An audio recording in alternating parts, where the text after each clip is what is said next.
Welcome to another edition of Altitude Advantage. I am your host and team reporter, Elisa Hernandez. As always, across the table from me, we have lead writer on DenverBroncos.com, Aric DiLalla. And back, due to popular demand, we have our digital media contributor, Suzanne Ware. Suze. Thanks for inviting me back, guys. She's talking to the mic. She's learning. She's taking steps. It's important. Well, this team is definitely taking a lot of steps. Coming off that win in Week 8, going on this road trip now, going into Week 9, starting off with the Baltimore Ravens. We're going to get into all that good stuff, the analysis. Bo Nix winning Offensive Rookie of the Month. We're really excited to get this episode going. And as always, we start with our wonderful fans, our Broncos country out there, leaving comments on the YouTube page. Are you excited for this, Aric? I'm ready. And Suze, are you going to kick us off with some comments over there? Absolutely. That's like half the reason I'm here. So first up, we have official Jose Segura, I want to say, says, I love the show. Broncos season is always special for me. Don't have much people to talk Broncos football with since I live in Kentucky. So it's nice to be able to chime in and listen and feel like I'm part of the conversation with y'all. So thank you. Oh, shout out to Kentucky. You know who knows from Kentucky? A lot of people. Walker Buehler is from Kentucky. Okay, keep going. I'd throw that in there. Sorry. Go. Well, our next comment gave Aric a personal shout out. So your fans are back. He says, I am from Kansas City, Missouri, and a lifelong Broncos fan. And Aric, you are a fantastic host as well. Always a great show. They hate me in Kansas City. Keep up the good fight there in Kansas City. Larry Archer, 6057. Keep up the good fight, Larry. We appreciate you. All right. Oh, we got some more. Susan. She's rattled. What? People think it's easy to just read YouTube comments. This is true. I mean, rattled? Am I not doing a good job? You're doing a great job. Nice one, You're doing a Susan. great job. You're doing a great job. Okay. I'm going to butcher this name. Bulwark Tier says, I think the attitude of the Broncos is exactly where it needs to be. The coaches know they can do better, and the players know they can do better. They have been putting in the work, and it will show. Go Broncos. Okay, I like it. That's very true. This team definitely has that mindset of not being satisfied, despite, winning, 5 of the last 6 games? So what else we got? She's scrolling. Oh, this is a fun one. Jorge says, can we expect Ben Swanson to be a special guest on the next show? Oh, I brought it up to Swanson. He said no. He declined the invitation. I think I should bring it up to Swanson and see what he says. No, I think one invitation. If you don't want to be here, I don't want you here. It's kind of like ask him? It's all about the tone. If you're like, do you want to be on the podcast? No, I sent him a like, screenshot of the comment, and he said, LMAO, no. Wait, has he been on the podcast before? Yeah, he used to be on the podcast all the time. Aw. Well, now we have Suze. We have Suze, even better. Suze. Doesn't sound like it. It's a work in progress. That seems to be the highlights of the comments. Suze, there was one about you. Oh, you have to read it. There's no way that I can say this name because it's just a lot of letters. But I have a fan that says, I like Suze. Yeah. There was more to that. Yeah. They also accused you guys of hazing me. So. They said they didn't like us, didn't they? Something to that effect. Yeah. Would you like me to read it? Yeah, that's part of reading the comments is okay. reading. I like Suze. Why these other two are still here is beyond me. Can we get some real personality in the Broncos media? They are just hazing the new kid. I don't like that look. Yeah. Suze, look at her. She's so unhappy. Feels like she just looks like a classic hazing victim. For everyone confused out there, I do get hazed. No, I'm just kidding. Yeah, she did. She got cookies on her birthday and, tough. Birthday hats. That was a big haze for you. They treat me well here. They invited me back. So that's a good sign. That's true. Aric is pulling out the phone. Are there other comments? What else did we miss, Suze? Did we miss anything? That was that last one was really the biggest highlight for me. So that's fair. That's fair. Aric likes reading the comments that are big highlights for him too. Well, I think that it's... there was another one about you, Aric, if you would like me to read. Let's see. It says, Aric, it's a good thing you don't have to pronounce hockey players' names. LOL. That's true. I used to cover hockey, though. The key with hockey is you just add a Y to the end of everything, and everyone has a nickname. Like Huberto was Hubie. Barkov was Barky.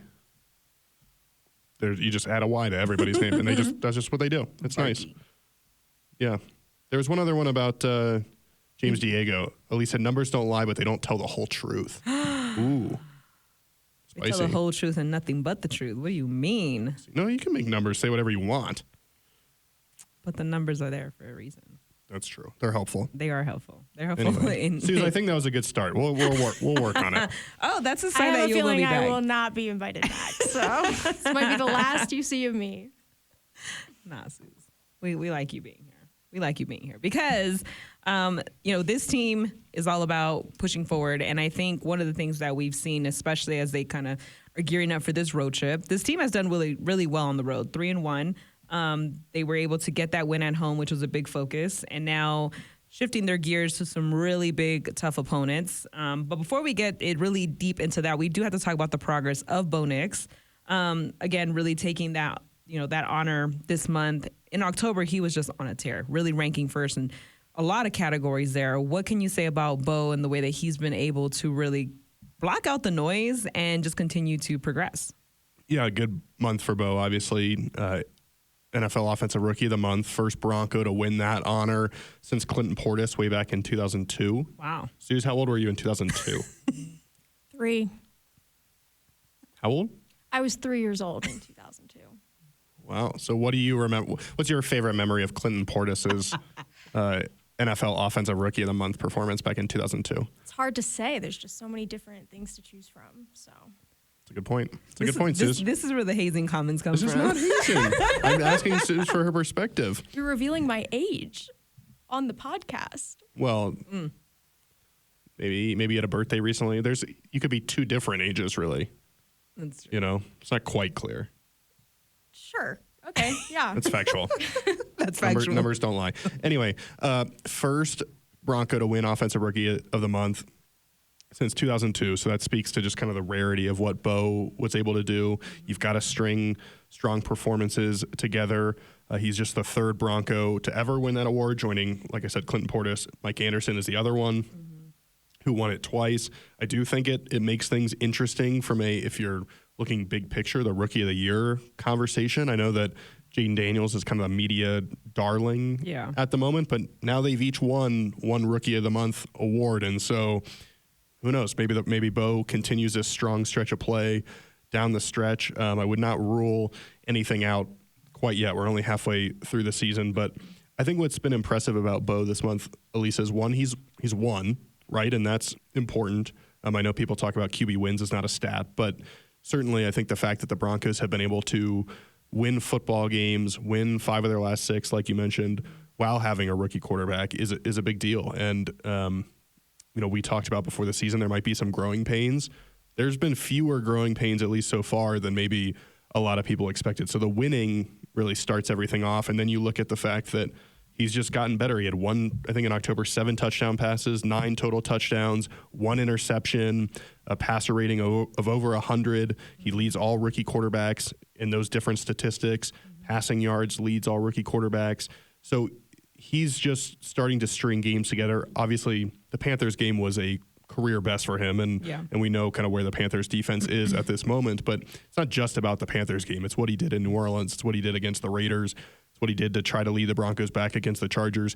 This has been consistent, and I think if you're the Broncos and you're heading into this stretch against the Ravens and Chiefs and a number of other teams that you're going to see down the stretch, that like the Colts, the Bengals, even the Browns, like these are teams that the Chargers, these are teams that are going to be in that playoff mix. Yeah. You need Bo Nix to play well down the stretch of the season. And so that's why I think this month of October is really encouraging, because he started to show that he's capable of playing at a high level. Yeah. And looking at, his numbers since week 3, 5-1, a passing, touchdown to interception ratio, like you were mentioning, 8 touchdowns to 1 interception, 3 rushing TDs.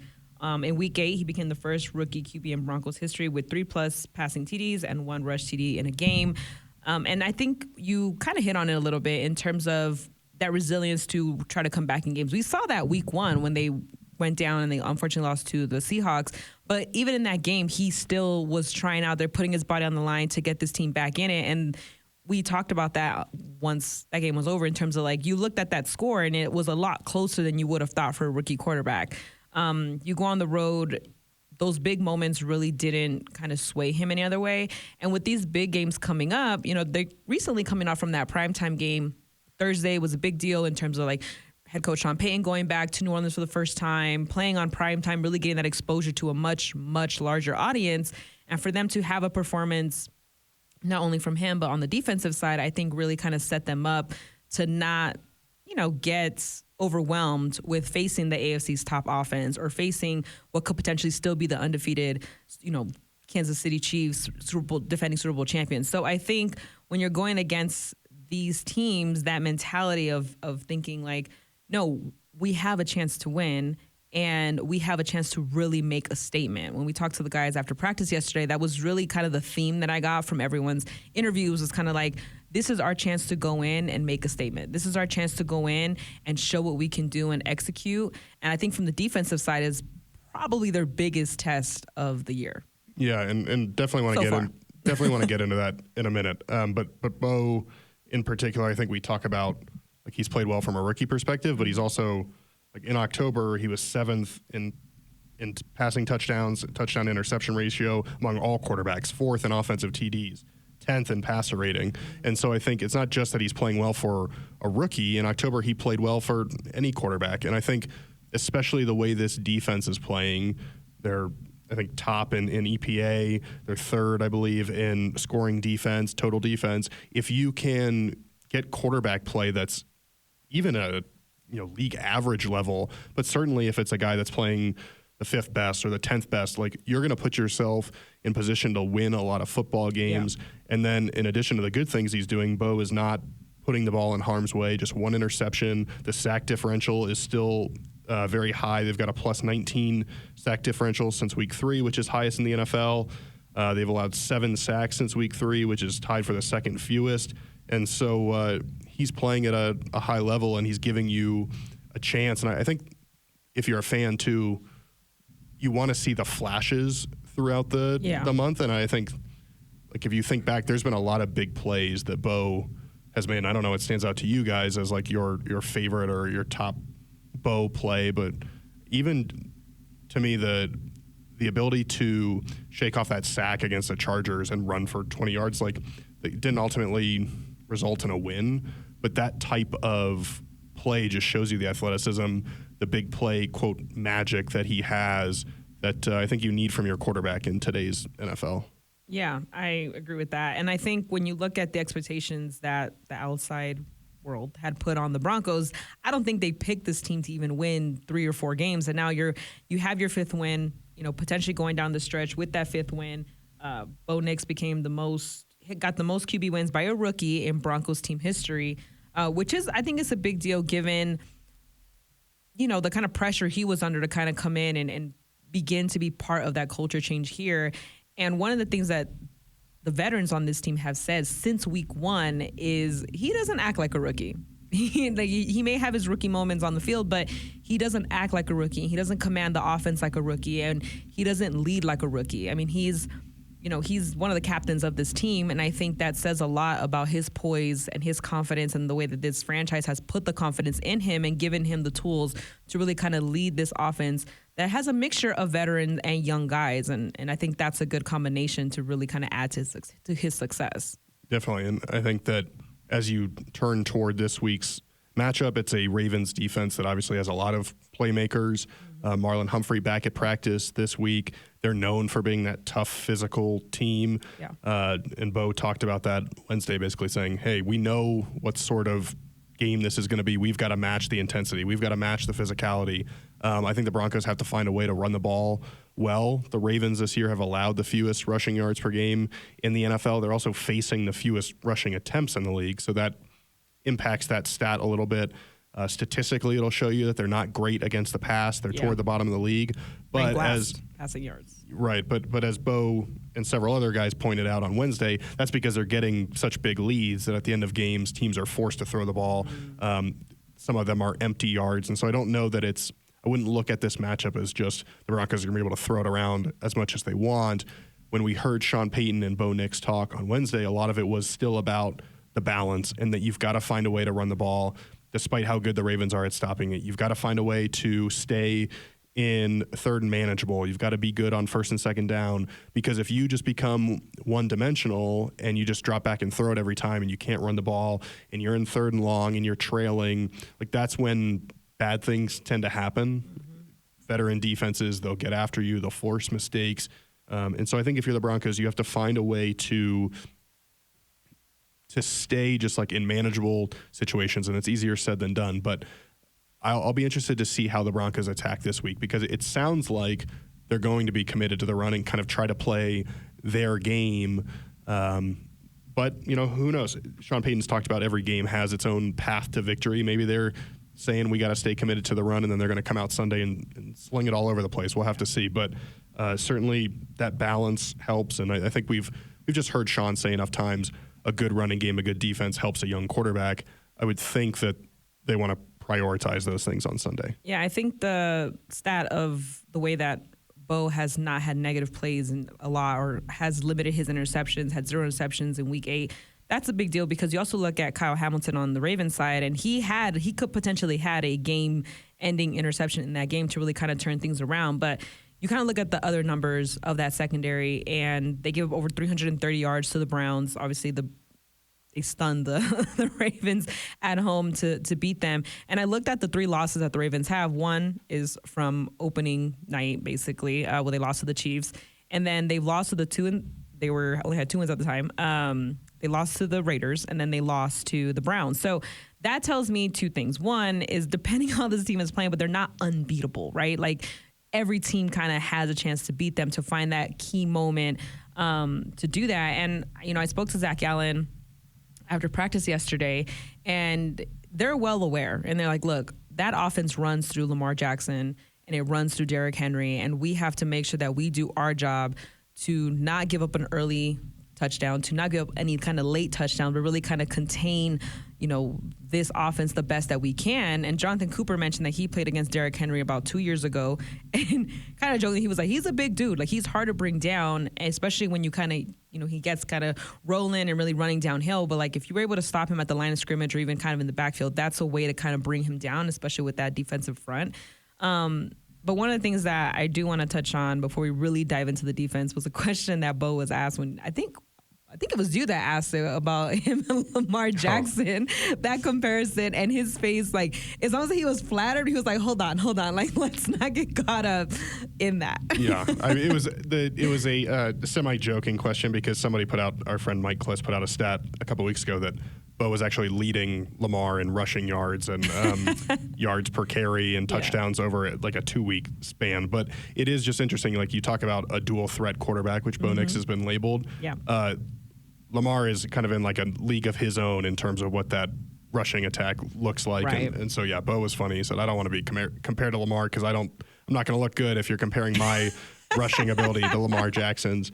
But I do think there is some degree of, like, which defense can stop the opposing quarterback from using their legs, and like, can the Broncos make a play when Lamar tries to get loose? Can Bo use his legs to get a big gain against the Ravens? They're obviously not comparable players, but they're very good both of them are very good at scrambling, kind of getting out of situations and using their legs to their advantage to get the defense off balance, both sides. Yeah, and so we'll see. Maybe one of them makes a big play in the game with their legs, and that's a deciding element. You obviously hope that it's Bo rather than Lamar, but yeah. And it's worth noting as we get into the Lamar discussion is that he did not practice Wednesday, he did not practice Thursday. John Harbaugh said on Wednesday that it was rest, but it's listed as a knee and a back. And when a guy misses 2 practices, then it at least starts to be like, what's going on here? So we'll have to monitor Lamar Jackson's situation, his status. But if he does play, he and Derrick Henry are really a formidable duo. They're both averaging more than 6 yards per carry. They're probably both MVP candidates, both Offensive Player of the Year candidates.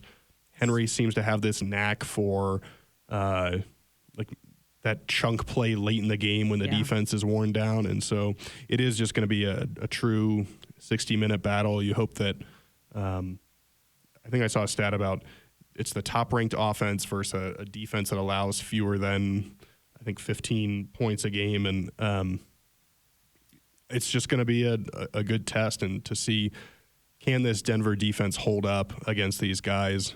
I think when you talked to Jonathan Cooper, he said, listen, more people are going to know about what we're capable of after this game. But the interesting thing will be is all offseason the run defense was talked about a lot by this group. And I think we knew to some degree, like Vance Joseph's going to bring pressure. Those sacks might be there. But the run defense was a big emphasis because it wasn't as good as it needed to be. They've shown some progress there, and I think they're 5th in terms of yards per carry allowed. But that was something that against the Chargers was a little bit of a hiccup in that J.K. Dobbins really got going. Yeah. They've got to have a good performance against the run, both in kind of the normal, quote-unquote, normal run plays with Derrick Henry and in the QB run game with Lamar in order to put them in 3rd and longs. You know, can the offense help them out by staying on the field, sustaining drives? It's going to be one of those games where you've got to really work in concert with each other if you're going to slow these guys down. Because you mentioned they're not unbeatable by any means, but they're still really good. Yeah, they're still really good. It's going to take I mean, they were in the AFC Championship last year.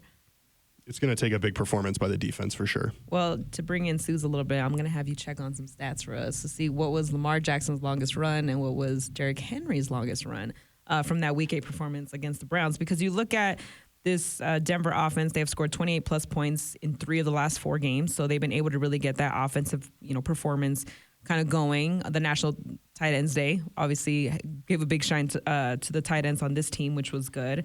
And I think you kind of look at the numbers as you kind of look at this matchup. And this Broncos defense is ranked 1st in QB hits, 2nd in sacks with 30. The New York Giants are actually the only team with more sacks than the Broncos. So you do have this strong defense in front with the sack leaders. You got Nick Bonito with 6, I believe. I wrote it down. Yep, Jonathan Cooper 5.5, and then Zach Allen who has 4. And that's not even including the other guys behind them. So I think that's the main focus to kind of really kind of stagger them. And one thing that Cooper and Zach Allen both mentioned was like, we cannot let Lamar scramble so that his receivers can get in any kind of position. And we'll obviously go into that in a bit. But I think when you just look at this defensive front, the way they're able to kind of get them off balance, how do you see them performing against, I think this is probably one of the most athletic quarterbacks they've faced all season. Is that safe to say? Yeah, I think that's safe to say. This will be interesting because it'll be like, how do you pressure Lamar? Like, what's the plan? Yeah. Because if you try to send too many guys at him and he gets loose in a lane, he can take off for 30 or 40 yards. Yeah. So when you play these mobile quarterbacks, you tend to play more of a cage rush where you just try to keep him in this smaller pocket and then close it down slowly to the point where maybe he's got to throw it away. And so I don't know if you'll see like 5 or 6 sacks the way that you have in some of these games. Like, it might just be more, can you get pressure on him to impact a throw or to force him to throw it away or to, you force him to scramble out of bounds for a couple of yards. Like, that to me you might see more of that as opposed to, and hopefully you still get some quarterback sacks, but I do think with Lamar, if you're sending guys, like we even saw it against like Minshew back in week 5, right? Yeah. Send pressure. If you get too far off upfield, he's going to take off. And Minshew ran for a couple of first downs, and so if he's going to do it, Lamar is capable of doing it. So I feel like it's a week where the plan and the discipline in the rush lanes is really important, more so than like getting the sack number super high, right? Like, I think it's more about pressure and making sure that he doesn't hurt you by taking off, and it might be like you've got a chance at him, and then like that, the end of the Browns game, for example, it ended up being incomplete, but a couple of guys had a chance at sacking him. He gets out of the pocket, ends up getting a decent look. You have a chance. Decent look at the throw, and so you don't want to put him in that position. It is worth noting the Broncos obviously blitzed at the highest rate of anybody in the NFL. Yeah. Lamar's tied for the most passing yards against the blitz, tied with Jared Goff. So it'll be interesting to see how he handles that pressure. I also think, like, part of me just, like Jonathan Cooper said, this defense is going to show what it's all about. I'm excited to see what it's all about because for the most part they've played really well. A tough half versus the Chargers, a tough third quarter versus the Seahawks, but otherwise they've been really really good and consistent. But this is the next 2 weeks is a different challenge, right? And so even with Atlanta coming here and really like we know they're good, but are they elite? Are they going to be enough that if you can get into the playoffs that it's a feeling of this defense is going to keep us in a game against anybody? Or is it going to be the case where, okay, they're really good, but like still need a lot from your offense to like the Bengals and Ravens played earlier this year and it was like 41-38 or something. Like I have a hard time believing the Broncos are going to give up 40 points, right? But can you hold this offense to 20? Like you're probably they're allowing 15 points a game. You're probably not going to hold them to 15. I mean, maybe you have a great day and you do, but like 20, 24, somewhere in there, like can you do that and give your offense a chance? That's what I'll be interested to see if it's possible. Checking in with Suze. What are the stats on that? Longest rush for Lamar last week was 22 yards, and for Henry was 39. Those big chunk plays. I'd take the Lamar one. Like if you could say Lamar's longest rush in this game is going to be 22 yards, I'd take that. Don't love the 39 from Henry. Like, because it just means if you have a rush of 39 yards, it means points, right? Like at the very least, you're getting a field goal probably. And so, and it's some teams go away from the run. Some teams say, you know, hey, if we're down a touchdown or we're down 10 or whatever, we're going to go away from this. Or just as the game goes on, they tend to pass a little bit more. These guys are going to stick with the run because they're betting that by the fourth quarter, with 5 minutes left in the fourth quarter, that you're not going to want to tackle Derrick Henry anymore. And a lot of teams, that's true. I do think back to a game against the Titans here in 2019, I want to say. Derrick Henry came in and he was playing as well as he ever has, and the Broncos shut him down. And they kind of set the tone and forced the Titans to get out of what they wanted to do, which is a Derrick Henry-led rushing attack. And they ended up winning that game really convincingly. Got Marcus Mariota sent to the bench and brought Ryan Tannehill in. And so they've got to set that tone early in the rushing game, get some stops, have the Ravens question what they're doing offensively. But it's just that's going to be tough because they're good. There's a lot of positive numbers in Lamar Jackson's favor. I mean, we get this weekly, if you're watching on YouTube, we get this weekly stat release from the NFL, and normally it's like 3 pages, and there's like 6 pages alone just about how good Lamar and Derrick Henry are. So like flipping through to try to find a nice Broncos stat, I think they gave us 1 page, which was kind of them. But well, when talking about the blitz against the blitz, Jackson has 6 touchdowns and 805 passing yards. So like he's been able to really find a way to really adapt to whatever the defense is throwing at him and be effective. And to your point, the fact that you have what could potentially be an MVP running back and an MVP quarterback over the next 2 weeks, the Broncos are going to face the 2 participants in the AFC Championship game. It's definitely one that won the Super Bowl. I think, again, it's a good measuring stick for them. It's definitely, again, like I said, their toughest challenge to date. And Javonte Williams, after practice yesterday, said, like, look, like, we understand the eyes are going to be on us. This is our chance to, go up against the best and see where we measure up because they're not shying away from that. Like, that's the thing which was interesting about, the Panthers win was that everyone was like, well, they should have won by more and et cetera, all these Twitter, comments and things like that. But I think when you look at the way this team is progressing week after week, we've said it, I think, for the last 3 podcasts, there are buckets of where you have to be in this league to advance. And obviously in week 8 versus the Panthers, that was in the bucket of you're expected to win this game. So win this game. The Broncos did that. But now as you kind of go into this stretch, you're kind of seeing them not back down from this challenge. Cortland Sutton spoke about that too yesterday after practice, where he just mentioned kind of like, look, like we know that this is a tough opponent. We are aware of that, but we also know what we can do when we execute. And Cortland had a pretty good game versus the Panthers as well. Yeah, obviously, he was the first to say it. He got a hole in the ball there at the end, but 100 yards, first 100-yard game since week 2 of 2022. So nice to see Cortland get involved, and he'll probably have to have a big game again for them to beat the Ravens. But, yeah, I think this is a good test just in terms of, like, part of it shows you, and I think Adam Troutman said this, it shows you where you stack up against a team that was in the AFC Championship last year, the 1 seed in the AFC, and they were winning that football game and really kind of unforced errors. Yeah. Zay Flowers, right? He fumbles the ball at the 1-yard line when they're about to go up. I mean, they probably should have been in the Super Bowl last year. Like, this is a really good football team. But the Broncos it gives them a chance to show how they stack up. But also, like, the way that this defense is playing, the way that Bo Nix has been playing, I was almost like I got back to type after all the media availability yesterday, and I was like, these guys, they're pretty confident in terms of, and you expect guys to be confident. It doesn't necessarily guarantee anything in terms of results, but like Jonathan Cooper said, you can't have fear going into a game, and Bo Nix was talking about, like I said, you got to match their passion, their physicality, their intensity.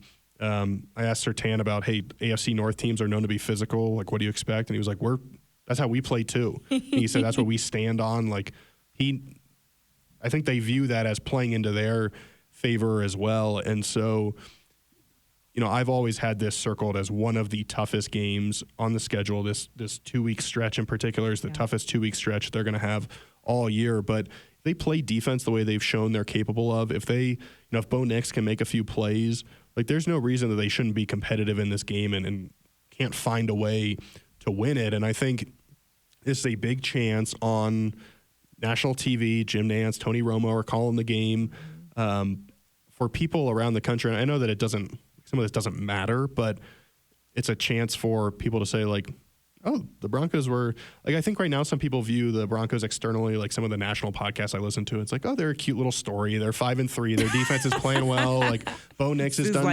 done some nice things. But it's like, if you go out there and you beat the Ravens with Jim Nantz and Tony Romo on the call, and X% of the country sees that, people are going to be like, this Broncos team is right there with, like, the Texans or the Bills in terms of, you know, Steelers, like, teams that you got to worry about in the AFC. And I would say just the way the playoffs are, like, Sean Payton almost caught himself on Wednesday when he was like, these types of games, they start to give you a preview of, and he kind of, like, cut himself off. And I think you could see that, like, these are the types of games that you're going to see in the playoffs. And if you have a good defense and a run game and a quarterback that can make plays with his legs and not make mistakes, like, that's a recipe for success in the postseason too. And so we've already seen the Broncos kind of reset up external expectations of what they can be this season. You mentioned the over-under for wins is 5.5. They're already at 5 halfway through the season. So I think that expectation has changed, or at least, like, the perception. But now, like, you go win this football game, people are going to be talking about you in a much different light. You're going to be looked at as a top 10 team in the league from a power ranking standpoint. Bo Nix is going to be talked about as a legit Rookie of the Year candidate. So there's a lot riding on this game. I think I saw one site said if you win this football game, your playoff chances go up to like 80%. And so it's not you talked about the Panthers, like, you had to win that game. Yeah. This doesn't, I think, fall into that same bucket. But I do think in terms of what it means if you do win, this would be a way bigger win. It would be that's if you could steal one bucket. Right, but or like upset. Yeah, and it also, it just sends a message of, like, what this team can be about. And I'd have to look back at the last few years in terms of, like, I don't know if last year breaking the streak against Kansas City was a big deal just because it got rid of some of the bad juju. Yeah. But in terms of making the playoffs and showing that you're a legit team again, this would probably be the biggest win in a long time if you could get it. Yeah. I mean, just looking at the rankings right now, like, the Ravens and the Broncos have the exact same record. Yeah. They're both 5-3. And the only better teams that have a better record are the Buffalo Bills at 6-2, the Steelers who are 6-2, the Texans who are 6-2, and the Chiefs who are undefeated at 7-0, like, in the AFC. So I think, like, when you kind of look at that, it gives you kind of, I feel like, perspective and context of, like, where this team is, because you look at some of the teams that are struggling, and, you know, you have the Bengals down there, the Dolphins, the Patriots, you know, the Jets are probably one of the more shocking ones that are standing at 2-6 so far in the season. Suze, your thoughts? Just kidding. Don't do that. But, you know, like, even, like, the Broncos are second in their division, and KC has kind of gotten, by on some wins that could have gone either way as well. So I think we've joked and we've said it, any given Sunday, anything can happen. But for them to kind of step into this light, I feel like the culture of this team has really kind of set them up to be confident, because this team is very confident, but they're also very aware of the challenges that this matchup and the next matchup after that kind of brings. Yeah, and I asked, I think it was Pat, like, you can recognize how good this team is, the Ravens, but also believe that you're going to go win the football game. And I think there's a balance there, right, of like respecting the opponent but not fearing the opponent, not thinking, hey, we can't win this football game. And yeah, I think part of this is like, this is why you hired Sean Payton as your head coach, and that Cortland Sutton said it himself. People look at this roster externally and probably didn't think a lot of it. You saw before the season they were ranked 32nd by a bunch of outlets in terms of skill position talent, and they're finding ways to get it done. And I think they're doing that in part because, one, Bo is playing well as a young quarterback. Yep. The defense is playing really well, but also they've embraced this identity that Sean Payton wants them to of winning football games, playing games the right way. There's a toughness, a grit about this team that we haven't seen in a long time. And to me, I'm like, wow, if you look what they're doing now, like, what is it going to look like in a couple of years when they're no longer dealing with a dead cap hit, or they continue to, they've had one first-round pick over the last several years because of the Russell Wilson trade, because of trading for Sean Payton, like, put some elite talent. Like, this defense is doing this with one first-round pick in Pat Surtain. Put some more elite talent on this roster, and what are the possibilities down the road here? And so part of the reason that's so exciting to think about is because of what they're doing right now. And obviously you don't want to get too caught up, and like, things change so quickly in this league. If the Broncos lose this week, we might be sitting here on Monday being like, oh, what's going on? And fans will be freaking out on YouTube and Twitter, and we'll be telling them to relax a little bit. But I just think the what they've been able to do this year and already exceed expectations and kind of almost be ahead of schedule. We talk a lot about Greg Penner saying we want to build for the future but be competitive while we build, and like win right now while also winning in the future. But the fact that they're doing that right now is really impressive. And you mentioned the records. Since week 3, only the Chiefs and the Lions, who are 5-0, have a better record than the Broncos at 5-1. Wow. They've shown an ability to win different ways. They had a season high in rush yards in week 7, a season high in pass yards in week 8. They've scored, like you mentioned earlier, 28 points in 3 of the last 4 games. Point differential-wise, they've got a better point differential than the Chiefs. And we've talked about, I've said it many times, like, point differential is normally a better indicator of who you are as a football team than even wins and losses, because sometimes one-score games can go either way. But the Broncos' point differential of plus 11 since week 3 is 3rd highest in the NFL. It's the highest in the AFC. We mentioned the sack differential. So there's a lot of numbers that you can point at and be like, oh, the Broncos are a pretty good football team. Yeah. But I do think there's this element of, and for me too, you want to see it against like the best, right? And Baltimore, Kansas City, these are the teams that in the AFC you've got to beat if you want to go where you want to go. And so I'll be interested to see how they stack up. I anticipate a tough, like, it might not be pretty. I think Bo Nix said that too, right? Like, these games, you sometimes they're tough to play in. They don't always look great, but then you look up at the end and you're like, I'm glad I played in that game because it makes you better as a player. And flashbacks to that Jets game. That was probably one of the grittiest. Yeah, right. Like, it wasn't pretty. I know Twitter had a field day with Bo Nix's first half passing yardage, but he went out in the third quarter and he led a touchdown drive, which was the difference because Aaron Rodgers and the Jets did not score a touchdown. So, like, it doesn't always have to be pretty. It's not always going to be pretty. Can you find a way to win these, like, gritty games? And make no mistake, this is going to be a gritty game. There's going to be ups and downs. You got to ride that momentum. Hopefully the Broncos have learned from early this season of how to do that, how to take it right back.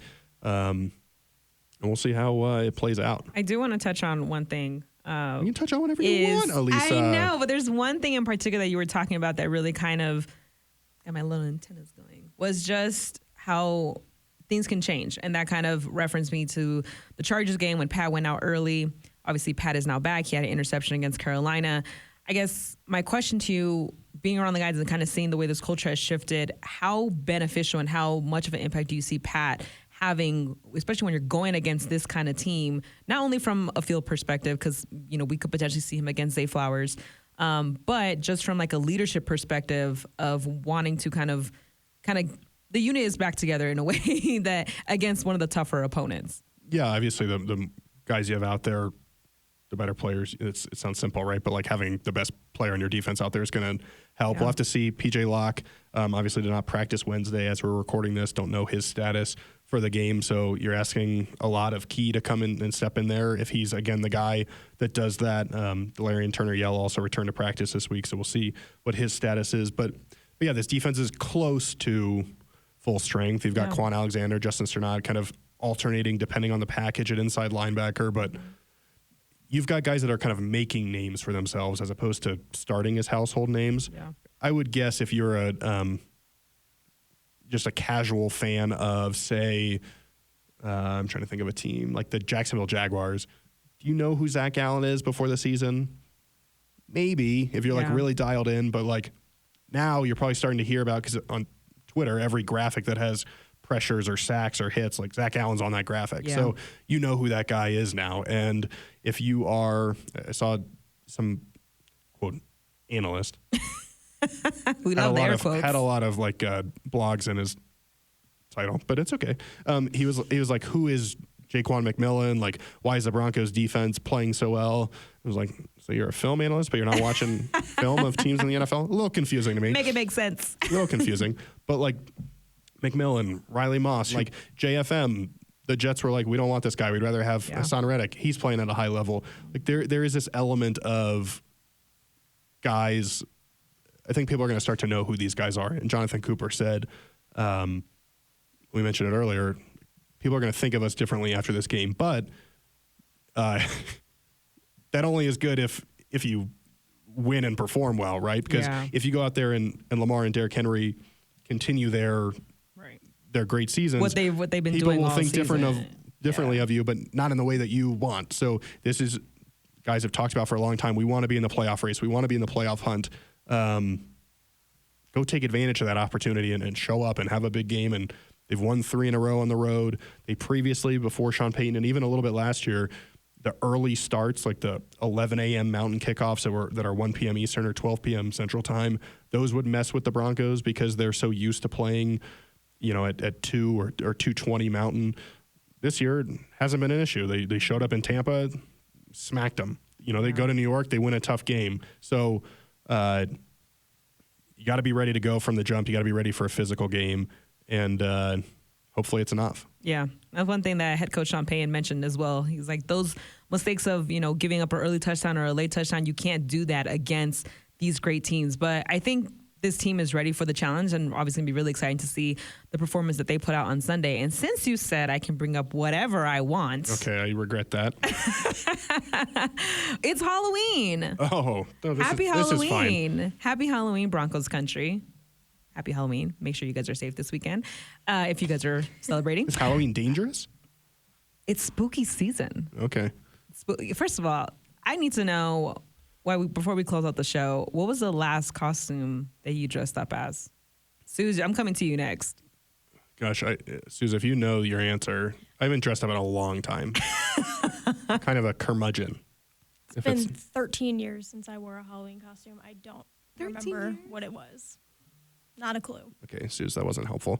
You don't remember either, so. But you were like, you looked like you were ready to go, like you knew what you were going to say. I was ready to say that it's been a while. Okay. Yeah, I don't remember either. But at one point, I was. I'll share a Halloween costume. I dyed my hair black. You dyed your hair black? Yeah. We have pictures of this. We do. I was Harry Potter and had a little lightning bolt scar. I was Hermione one year. Look at that. What a coincidence. That was a good costume. I was astronaut. I was like, what are the space dudes called? Astronaut or Space dudettes. dudes. I like Yeah. space dudes better. Yeah, I was like, what are they called? I was an astronaut one year. Elmo when I was a kid. Wait, Elmo? A wizard. Wait. Let's go back to the Elmo. What's wrong with Elmo? I'm just curious how, was this like a suit of some kind? Was it furry? Or, It was furry. Yeah, it was a suit. You just put a baby in like a little Elmo costume. oh, as a child, like an infant. Yeah. Oh, I thought recently. I didn't think not recently, but I you know thought what I it mean, was within like the a- last. Last year. My nickname was Elmo in high school. Actually, I had custom Air Forces that had Elmo's face on it. Whoa. Yeah, I still have them actually. That's cool. Yeah, that was my nickname. Yeah, I don't. I was General George Washing Machine once. That's from a book. Anyway, those are a few. Those are a few. Susan's read a lot of books, so for her to make that face, she's just like, "What character is this?" General George Washing Machine. Suze, what any top tier costumes that you back when you believed in Halloween? When you believed in When magic. I believed. Trying to think. It's been. I was the Cat in the Hat one time. That was kind of weird. That's a good one. Is it? I mean, Cat in the Hat. It's a classic. I was a child. It's like I was Elmo. A child, but It's like being Elmo. It's a classic. Elmo is way better. What's the live action Cat in the Hat? Oh, that one was. Is that Johnny Depp? No. Wasn't that the dude from Austin Powers? Suze looked that up. Cat in the Hat live action. Pretty sure it's the guy from Austin Powers, wasn't it? It wasn't Johnny Mike Depp. Myers? Wasn't it? I don't know. Okay, I just see- remember him being creepy. I'm pretty sure it was, but Suze is gonna check on that. As far as my Halloween costumes, released in 2003. Okay. This movie. Okay, I don't. Mike Myers. Wow, look at you. I remember him being really creepy. yes, that's why I remember because it I was don't- very yeah. creepy. Well, I wasn't that version of the Cat in the Hat. I was. It's good. That's good good. choice. Child. That's good.